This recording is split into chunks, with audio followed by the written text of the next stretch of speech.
ମୁଁ ଅରୁଣ କୁମାର ଗାଙ୍ଗୁଲି এই শ্যামাশঙ্কর মঠর সভাপতি ও পরিচালনা কমিটির সভাপতি।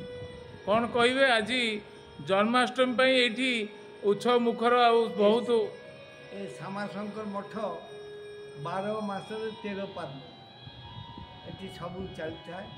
ଆଜି ହେଉଛି ଜନ୍ମାଷ୍ଟମୀ ଦିନ ରାତି 11ଟା ବେଳେ କୃଷ୍ଣ ଜନ୍ମ ନେବେ, ତାପରେ ଆରମ୍ଭ ହେବ ଆମର ପୂଜା ପାର୍ବଣ ଏସବୁ। ଏବଂ କାଲି ସକାଳେ ହେଉଛି ଏଠିକା ପ୍ରସାଦ ସେବା ଇଏଗୁଡ଼ା ରଖାଯାଇଛି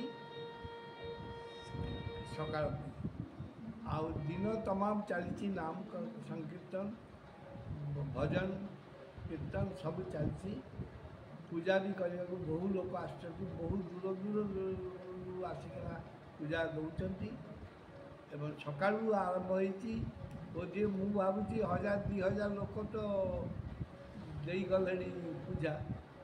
ଯାଉ ଆରମ୍ଭ ହେଉଛି 11ଟା କେତେରେ ଜନ୍ମ ହେବା ପରେ ଆମେ ଶ୍ରୀକୃଷ୍ଣଙ୍କର ଜନ୍ମ ପାଇବୁ। ଜନ୍ମାଷ୍ଟମୀରେ କେତେ ଜଣ ଭକ୍ତ ଏଠି ରୁଣ୍ଡ ହୁଅନ୍ତି ରାତି 11ଟାରେ? ଜନ୍ମାଷ୍ଟମୀରେ 11ଟା ପରେ ପ୍ରାୟ ରୁଣ୍ଡ ହୁଅନ୍ତିନି। ଇଏ ଯାହା ସକାଳୁ ହୁଏ ଏବଂ ସନ୍ଧ୍ୟାବେଳେ ଭୀଷଣ ଭିଡ଼ ଥାଏ, ରଖି ହୁଏନି। କିନ୍ତୁ ଏ ଜାଗାଟା ଏତେ ଇଏରେ 11ଟା 11:30 ପରେ ଭକ୍ତମାନେ ଯିବାକୁ ଅସୁବିଧା ବୋଲି ସେମାନେ ଚାଲିଯାଆନ୍ତି, କିନ୍ତୁ ସକାଳେ ଆସନ୍ତି, ସକାଳେ ଆସି ପୂଜା ପର୍ବ କରନ୍ତି ଏବଂ ଏଠି ପ୍ରସାଦ ସେବା କରି ଯାଆନ୍ତି। ଆଜ୍ଞା, ଶ୍ୟାମାଶଙ୍କର ମଠରେ ଆପଣଙ୍କର ଏଇଟା କେତେ ବର୍ଷର ଅନୁଷ୍ଠାନ ହେଲାଣି? ଏଇଟା ତ ବୋଧିଏ 40-50 ବର୍ଷ ହେବ। ମୁଁ ରହିଛି ବୋଧିଏ 15-20 ବର୍ଷ। ଆପଣ ଏଇ ଶ୍ୟାମାଶଙ୍କର ମଠରେ ଜନ୍ମାଷ୍ଟମୀ ଏକ ନିଆରା ଢଙ୍ଗରେ ପାଳନ କରାଯାଉଛି। ଜନ୍ମାଷ୍ଟମୀ କ'ଣ ପାଇଁ ପାଳନ କରାଯାଉଛି? ଜନ୍ମାଷ୍ଟମୀ ଭଗବାନଙ୍କର ଜନ୍ମ ହୁଏ, ଆଜି ଜନ୍ମ ହେବ। ଏଇ ଜନ୍ମ ହେବା ପରେ ଯେମିତି ସବୁ ଜାଗାରେ ବୃନ୍ଦାବନରେ ହୁଏ, କଲିକତାର ଇଏରେ ନବଦ୍ୱୀପରେ ହୁଏ, ଏଠି ବି ସେମିତିଆ ହୁଏ। ଏଠି ବିଭିନ୍ନ ମଠରେ ବି ଜନ୍ମାଷ୍ଟମୀ ପାଳନ କରାଯାଏ। ଆମେ କିନ୍ତୁ ସେଇଟା ଇଏ ଆକାରରେ ଆମ ଭକ୍ତମାନେ ଆସନ୍ତି, ଆସିକିନା ସାର୍ ଏଇଟା ଗୋଟେ ଶ୍ୟାମାଶଙ୍କର ମଠ, ଯେହେତୁ ଆମର ଲିଙ୍ଗରାଜ ମନ୍ଦିର ପାଖରେ ଏଠି ଆମର ସବୁ ମଠରେ ହିନ୍ଦୁମାନଙ୍କର ବେଶୀ ଗହଳି, ଏଠି ହିନ୍ଦୁ ସହିତ ପୁଣି ବେଙ୍ଗଲ ମାନଙ୍କର ବେଶୀ ଗହଳି। ନା, ହିନ୍ଦୁ ନା, ଏଠି ମୁସଲମାନ ବି ଆସନ୍ତି।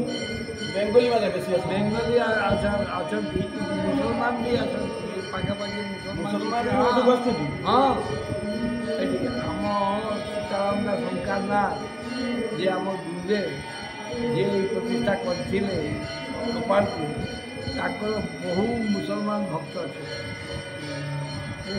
ଏଠି ବି 2-4 ଜଣ ଭଲ ମୁସଲମାନ ଏଠି ଆସନ୍ତି, ପୂଜା ଲଗାନ୍ତି।